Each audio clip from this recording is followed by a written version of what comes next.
Hey guys, I'm here with my good friend Mark in his studio, which is Little Gray Studio, right? Correct. And Mark and I know each other for a long time from the times of Harmony Central. And Mike is an excellent composer and player, and he's got his studio to die for. So we just wanted to show what he's got here.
Mark, how you doing? I'm doing good.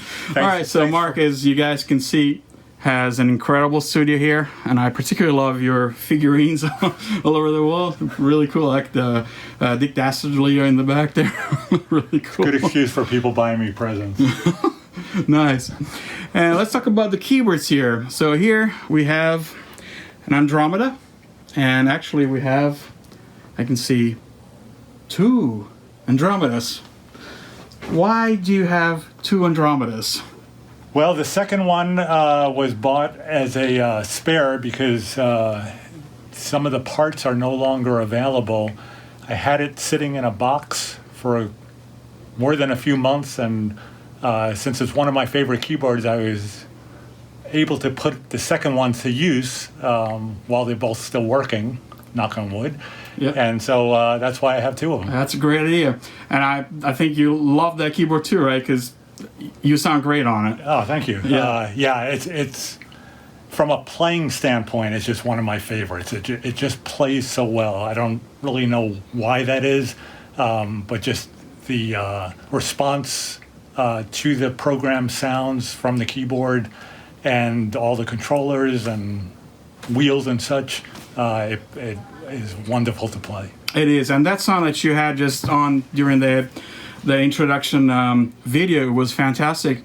And I also noticed you were using this MacBeth Elements. This is the Elements, yes. Very, very unique synthesizer, and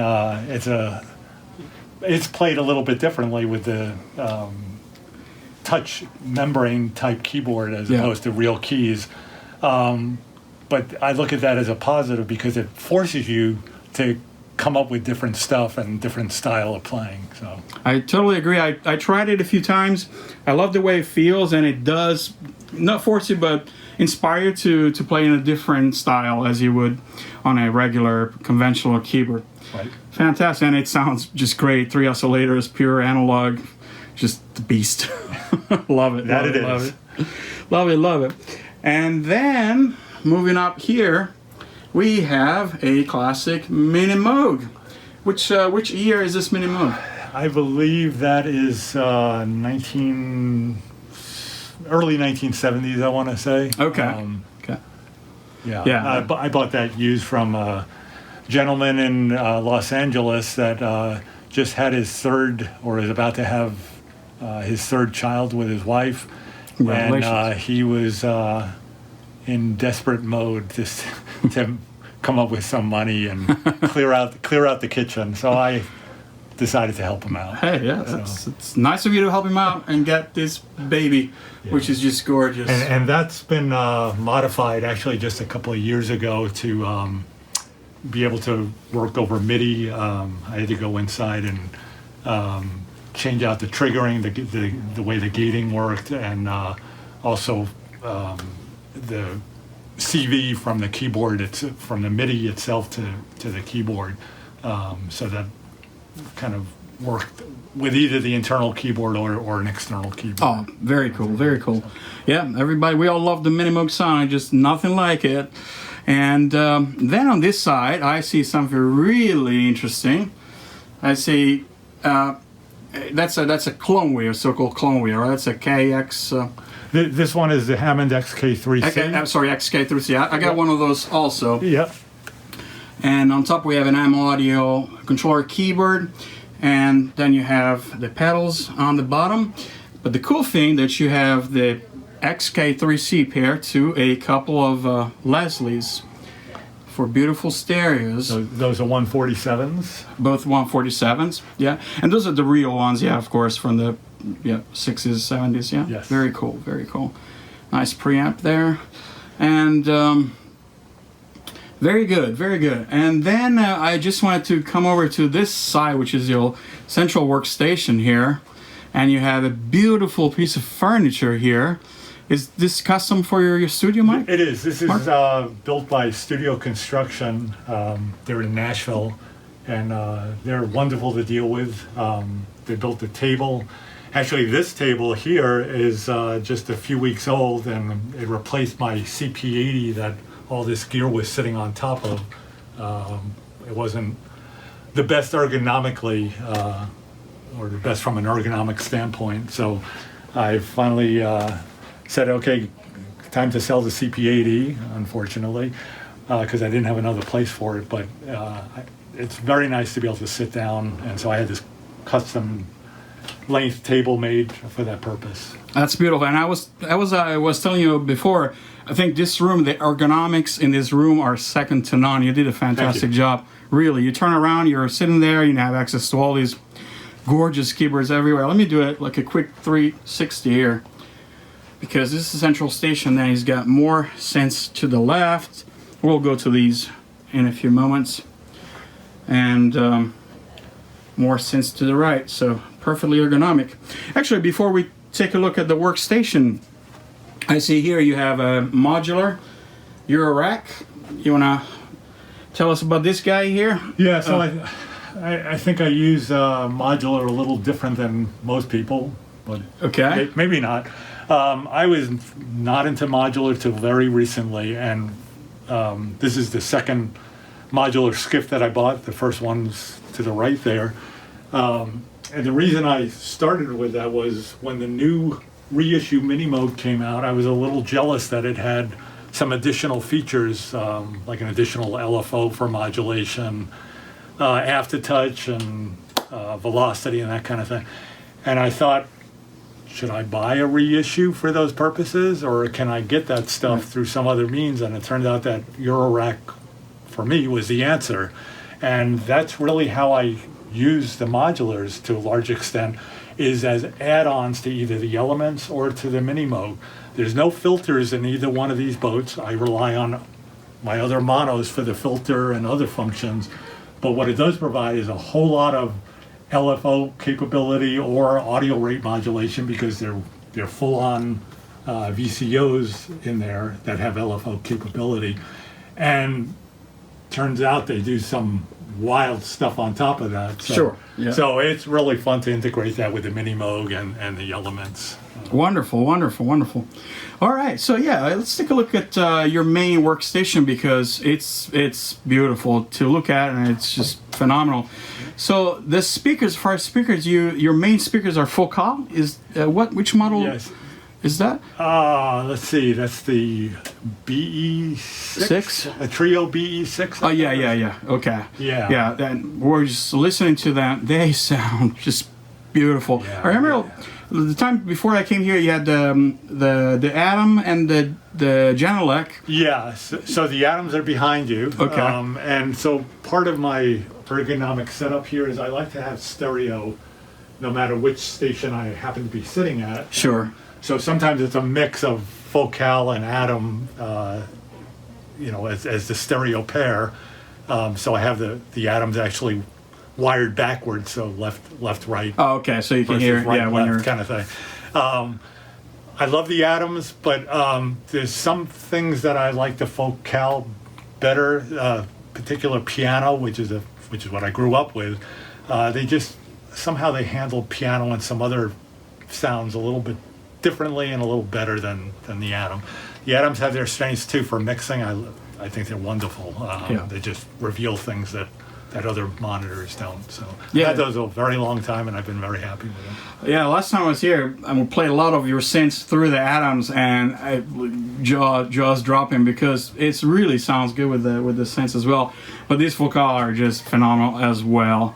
And on top, you have a little set of speakers, the Equators. Yes, those are my replacement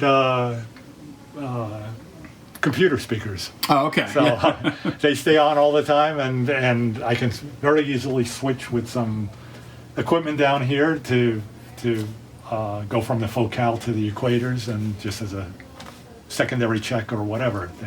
Very cool, very cool. Purpose.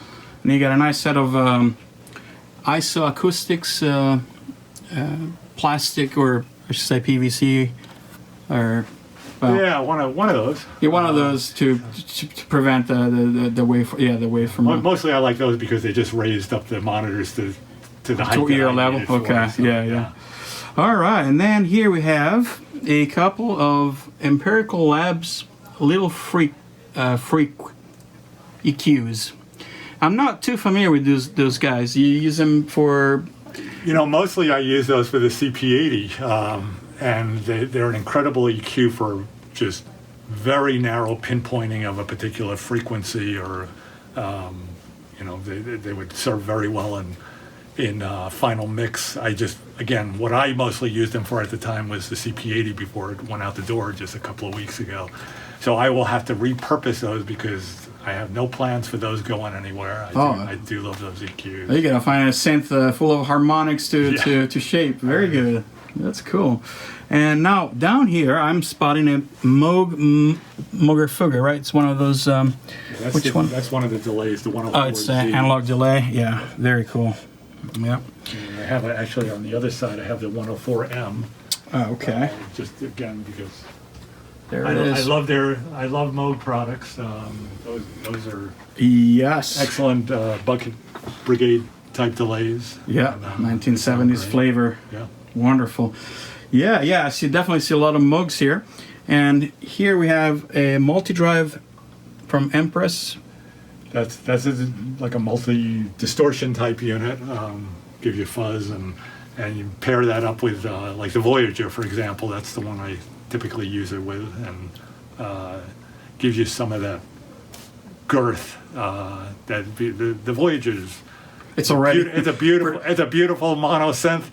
I think too many people mistakenly try to compare it to a Minimoog, and the biggest mistake they ever made was pairing up the name Minimoog with Voyager. They should have just called it a Voyager and said, "This is our next synth in line." It's not. Sure. It gets some heritage from the Minimoog, but it's not a Minimoog. But no, everybody assumes that it should sound like a Minimoog, and it doesn't. It has some resemblance, but it to me it lacks kind of that poofiness that you get from a classic. From the real Minimoog. Minimoog. And I agree. I have a 1974 Minimoog myself. I don't have the Voyager, but I played it many times, and I agree. Actually, I remember back in the day there was a competition to name. Yes. The Voyager. Did you participate? You remember which name did you give? Because I gave. I think I came up with Voyager. No. All right, then you won the free one. I never got my prize Moog. though. No, I do remember when that was going on, but I didn't participate. Yeah, I participated, and I remember I submitted the name Dominator for some reason. maybe that's what I'll name mine. Yeah, but so far no sense named Dominator. But anyway. But just finish up with the Voyager. It's a fantastic synth. It is. It does so much more than the original Minimoog. If you can get past the fact that it doesn't duplicate a Minimoog, then it's just wonderful stuff. Absolutely. But it doesn't have that overdrive type sound that you get from, say, a Sub 37 or some of the newer incarnations of these Moog monos. Yeah, the subsequent. So that's where the Empress kind of helps out. It kind of puts some of that dirt back into the sound. Gotcha. Very cool.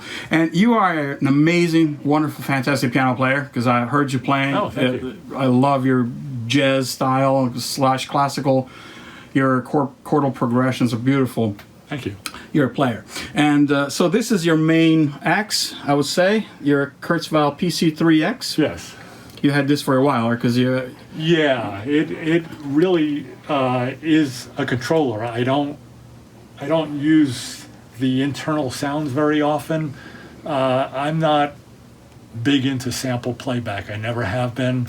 Once in a while I'll get in there and look at some of the virtual analog type stuff programmed from a vast perspective, just out of curiosity, because I always want to know how this stuff works.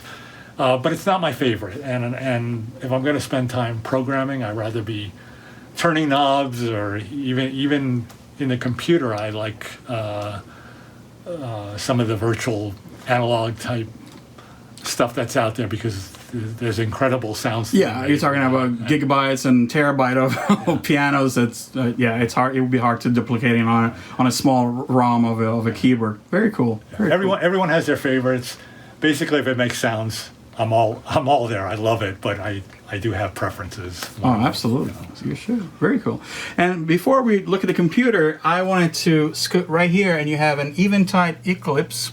That's a multi-effect processor. It is, yes. And I haven't gotten... It does incredible things. I just have not really gotten into it yet as far as programming it. Okay. But I'll pull up a particular patch and tweak it a little bit, and reverb, or actually just... having sold my CP80, the guy that I sold it to, Eric, right? I had talked to he was interested in the fact that I like compressors on the CP80, and below that is the very the 2500, famous 2500, which I love. But I told him that the Eventide has a compressor, and I haven't played with it, but that's one on my list to try that out with a piano type sound. And you can see I started on that. I just haven't gotten to the point of compressor room. What it does. I'm sure you'll get there. Yeah, I love the Eventide effects. I have an H3000, which is one of those people who say, "Oh, you should have one in the studio." It's great. Yeah, and it is. That box is amazing. You can do everything. It's so easy to tweak, and just 1 page, 2 pages, and you can tweak everything you want. And it's a studio standard. And also I have an H910, which was the first one they made back in the 70s. It's really not very powerful at all. It's got 15 milliseconds of delay, something like 30 Wow. 30 if you press two buttons together. But the sound that goes through those 80 to DA converters is just phenomenal. It's like David Bowie in a box. Wow. So I love that box, but these are modern versions of that product. And here we have an AKAI controller here, MPD232. Yep, that's a drum controller for VST type drum sounds. Sure. But also what I like is the knobs and faders all send out different continuous controllers, and there's 3 banks, so really you get 24 knobs and 24 faders, and that is a big enhancement to the PC3 as far as controlling different virtual synths in the computer. So. Gotcha. Yeah, very cool. Yeah, for some reason I never got into playing drum sounds from pads, because back in the day when I started playing keyboards, I used a keyboard. I've seen you do that, and you do it very well. Oh, thank you. Well, I developed my own technique, which is it looks funky if you look at my fingers. It's like, look like a not very... Very effective. It's effective. It doesn't look good, but it's effective. Let's say that. But one thing that I wanted to show the audience, that it's a genius idea that you just showed to me. Sheer genius. You are a genius, Mark. I am. And you should patent this.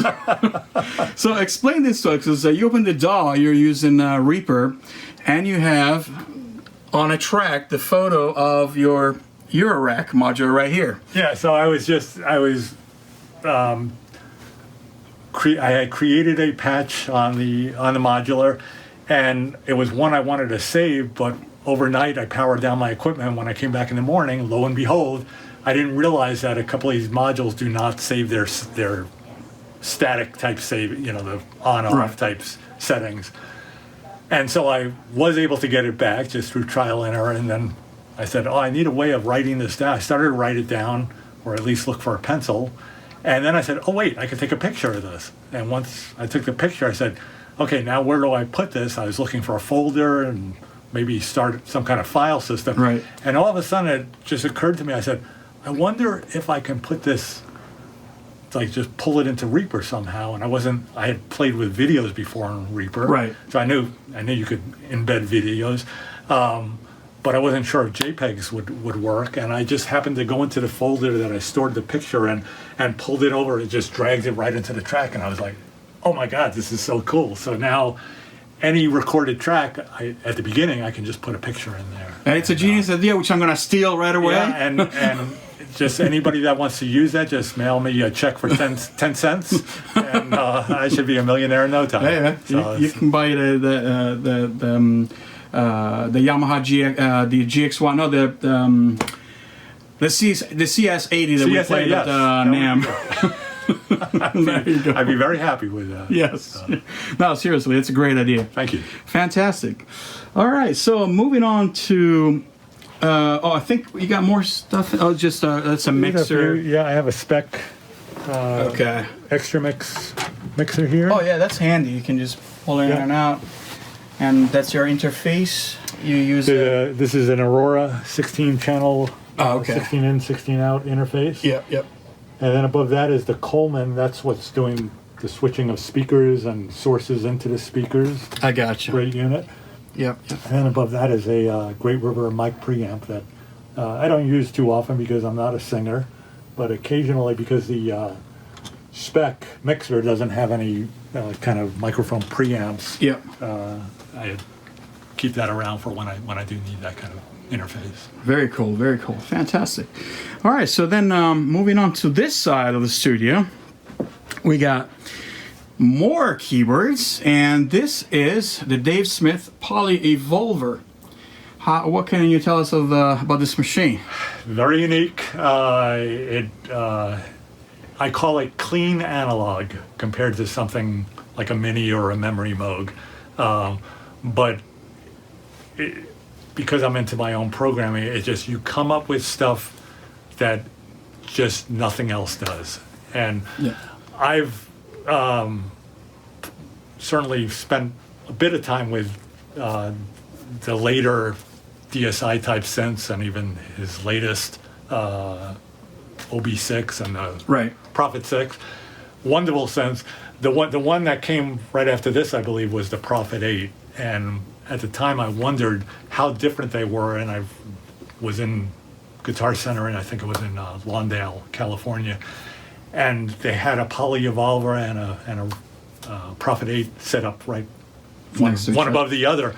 So I was able to program a patch on one and then see how close I could duplicate it. And it was almost like you couldn't distinguish them apart. And I said, the Prophet 8 is not different enough that I would go there, as a replacement or as an addition. But still a very capable synthesizer. But what I love about the Poly Evolver is the stereo nature of how the oscillators feed stereo buses, both obviously a left and a right. Yeah. And so you get to do some crazy modulations that way, and it just really opens up the sound for exploring different types of things that you don't get on other synths. So very cool. Well, and I do have a couple of the rack mounts underneath that, so I really do have a 12 voice Poly Evolver. Oh, I didn't. Okay, I didn't catch that. There you go. And that was always the downside of the Poly Evolver, was that it was only 4 voice. Sure. But you get a lot with those 4 voices. Well, you are a man of fine taste in synth. So. Oh, thanks. And actually, is it connected? Would you give us a quick demo of the Poly Evolver? Sure. Let me just switch over to the main.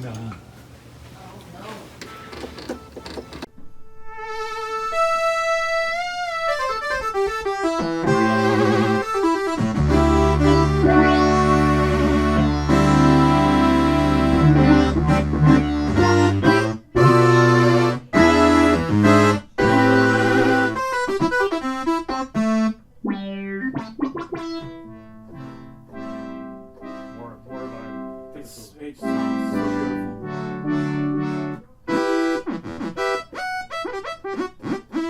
Wow. Wow. So, and you have a total of 12 voices, right? Because the original is just 4. Yeah. Okay, very cool, very cool. And yeah, I never tried that before. I mean, I don't have a whole lot of experience with those early products from Dave Smith, but I've tried the latest Prophets, and they sound pretty much like the real thing. This one's quite a bit different. I think the biggest complaint with some of the DSI synths is the filter. And just people, again, just like the Voyager to the Minimoog, people are looking for that classic Prophet sound. And this filter is a much thinner type sound to it. It doesn't have the girth, for lack of a better word, that the older ones did. So what? It's a different synth.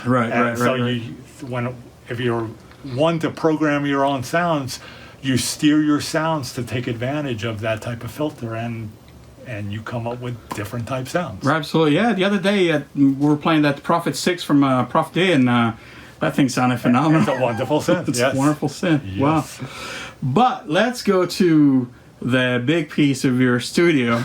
I got one of these guys too. 15 minutes from here. The Memorymoog, fantastic polysynth from the early 80s. What can you tell us about the Memorymoog? Well, I'm laughing because everyone that knows me knows how much time I've spent with that thing on the bench. And so I think there's a debate about whether it's been in the closed configuration more over 30 years or the open configuration. And I pulled that thing apart so many times to fix it. It's a very, what's the word? Unreliable synthesizer. Sensitive. It's very. It's got a personality. Yes. And it usually wins out. But I've worked on it. I know it inside and out from an electronic standpoint. Once it's working, it is probably my all-time favorite synthesizer, and it just, that sound to this day, 35 years later, still grabs me the way it did on day one. And back in its day, what was competing with it was the Prophet 5, and soon after the Juno 60, and I think your Jupiter 8 that sits over there. And by the way, I can't remember if that was right before or right after, but this was it for me. I just love that big balls Moog sound. Again, I think they made a mistake early on saying this was the equivalent of 6 Minimoogs. It's not. No, it doesn't sound like a Minimoog. I agree. Yeah. But it just does. I mean, it's this thing has balls. That's the only way I could say. It does have balls, and what I always say about the Memorymoog is that you can make it sound like from a whisper to a scream. It can be very gentle, just close to the filter. It's gentle, but then you open it up and it just will blow your head off. It just incredible power on those. One of my fondest memories of seeing a Memorymoog in action was seeing Deep Purple at the Long Beach Arena, and John Lord just went into a solo on the Memorymoog that was bouncing all around the arena, and it was just like, oh my God. And I already had one, but I went home and I was trying to duplicate some of that. I didn't even come close. That is so cool. So he had the Memorymoog on top of his Hammond? He did, yeah. And somebody actually on Keyboard Corner just posted a picture of that. I think I saw that. I gotta check it out. I wonder if there is an audio recording or video that I don't know. Concert. Where was it again? I'm sorry. This was the one I saw was at the Long Beach Arena in Los Angeles, California. Okay, gotcha. Very cool, very cool. And again, if it's hooked up, would you mind giving a demo of the wonderful Memorymoog?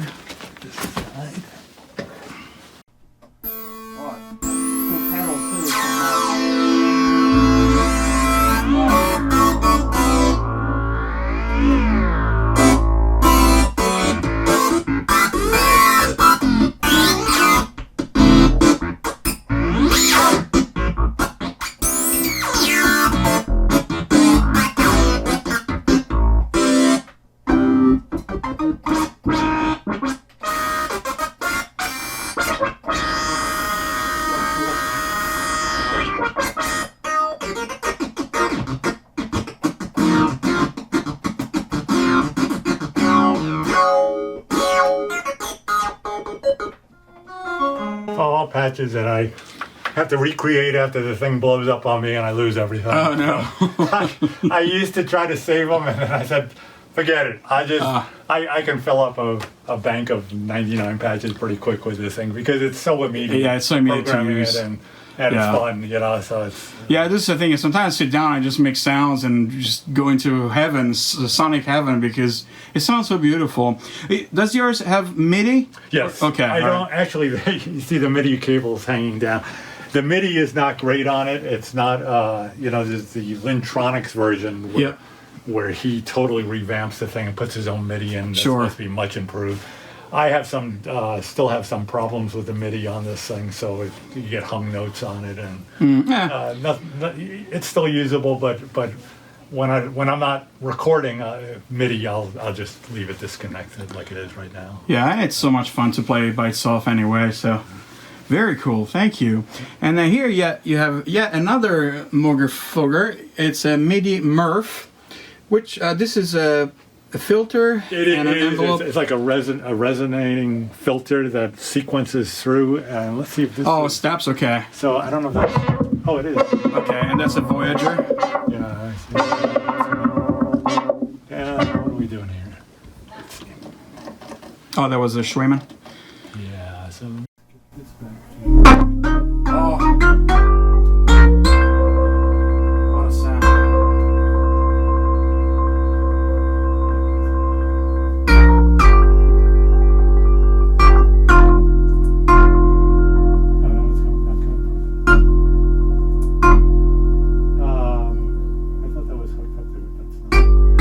If it's not, no problem. Yeah. So. Okay, we can maybe talk about the Voyager. Yeah. Well, I thought we did, but yeah, we did. Oh, we did. Yeah, we kind of talked about that one. Oh, play if you want. Oh, I could. Yeah. Yeah. So. Okay, so Mark, if you want to play some of the Voyager patches that you have, because it sounds phenomenal as well.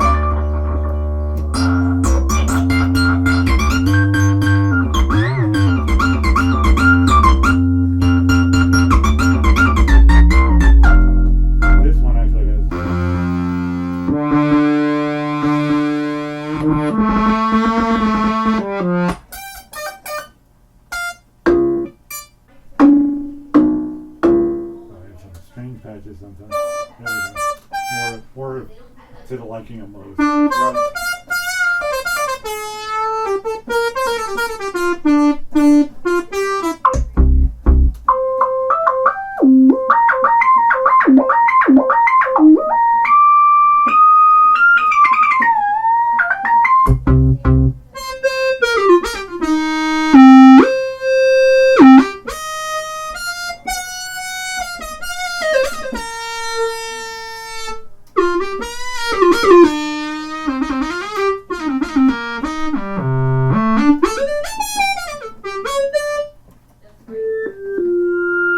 Fantastic. It sounds really great. Sounds almost like a Minimoog. Almost like a real thing.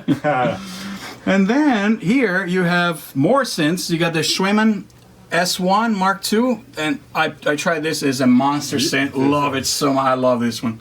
Yeah. I really love it. Another monophonic, but being of the semi-modular variety, just gives you so much. Yeah. It's got 3 or 4 oscillators? This is a 3 okay. Yeah. Until you start interfacing other stuff to it, which is kind of irresistible with this thing, and again has the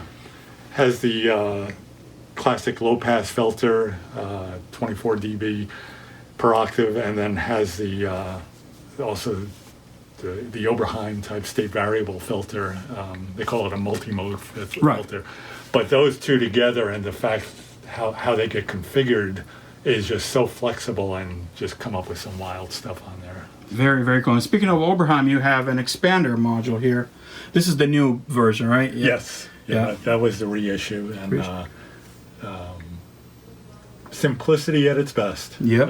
And again, just like I did with the modular skiff on this side with the Elements and the Minimoog, I love to take this modular and interface it through the SEM or through the Cwejman. Sure. And again, just such a variety of filters that to me I don't need filters in a modular format. It's just Right. Yeah, you were mentioning that at the beginning of the video. So, like this skiff here doesn't have any filters in it. It does just not. I do not have any modular filters. Okay, mostly modulation. Okay. Yeah, some of my favorite things are the Ultra random. the fold back type modules and randomizers. Yeah, the blinds. I'm not. What's the blind? I'm not a big Eurorack guy. So which one is the blinds? Is like a fancy VCA. Oh, okay. That handles both positive going and negative going control voltages. So it'll do inversion or attenuate. Okay. Is it attenuator or I can't remember. Very cool. All right. So, okay. I wanted to circle back to your Andromeda real quick because that synth, when it came out, it caused a big stir. I remember that. It was a few years ago, but people loved it. And for some reason, it never became as popular as it should have been. But the sounds that you can concoct on this board are phenomenal. Would you mind playing some of your patches for the Andromeda? All right. Let's listen to the Andromeda.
Fantastic. I love it. So expressive. Wow, very cool. And one more thing that I wanted to ask you before we wrap it up, Mark, thank you so much for all your cooperation here, is the Hammond organ, because you kill it at a Hammond organ. I was wondering if it's on, again, if you can give us a... So that one is not, but this one... Oh, yeah. Especially, speaking of this is a little guy. That's the M3. M3. Got back in working condition. And, fantastic. But I'll play the VST, which is B5, is one of my favorites that's not a real one. Right. I actually never used the internal XK3. You don't? Oh, okay. Engine. These days, just because I prefer the VST. Okay, so you made it to the VST. Okay, gotcha. It still goes through the stereo levels list, though. So yeah, and that's to me that's the bigger part of the sound. Sure.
fantastic. What a sound. You can just hear, not only hear, but feel the air coming from the last list. It's hot today, so it's good. It's nice.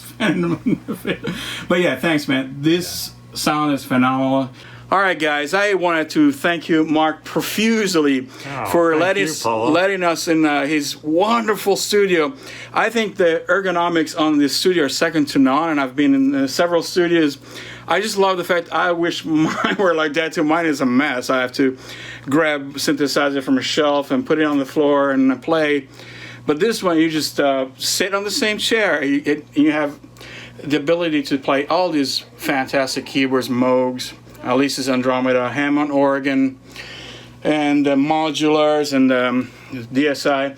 Everything is fantastic. So, Mark, thank you so much, and I'll talk to you soon. All right, thank you, Paul. All right.